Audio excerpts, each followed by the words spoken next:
قرية يعقوبية المسمى في المنطقة حماه، قرية كردية من عشيرة الكيتكان، ولهم صلة قرابة مع قرية حجلية وبيليس وشاوة. عدد سكانها حوالي 2300 نسمة، ومساحة القرية 1700 هكتار تقريبا. تتبع لمحافظة حلب منطقة جرابلس ناحية غندورة.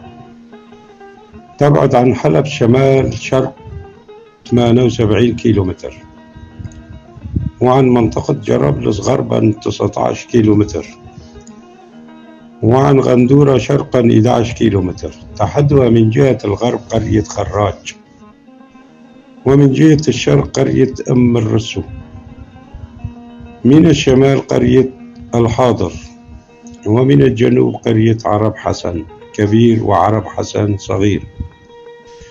تشتهر القرية بزراعة القمح والشعير والعدس والكمون والحمص وخضروات الصيفية، وتربية المواشي والدواجن، وفي مجال البناء وورشات الخياطة.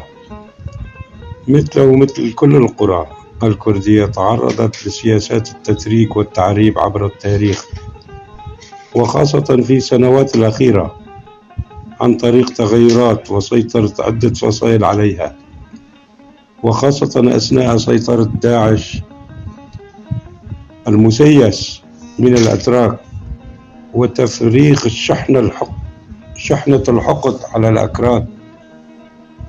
ذوقهم الويلات من اعتقالات وذبح في ساحات، وتعليق أشخاص مقطوعين الرؤوس، وجرهم إلى سجون، وخطفهم، وما زال أكثر من أشخاص مصيره مجهولا.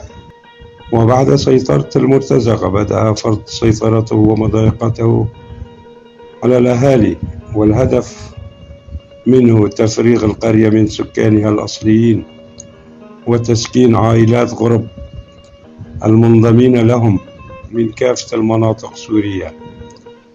المعلومة من أحد أشخاص سكان المنطقة، وأنا ألقيها بصوت محمد الأحمد، وجزيل الشكر للمحامي علي عبد الله كولو.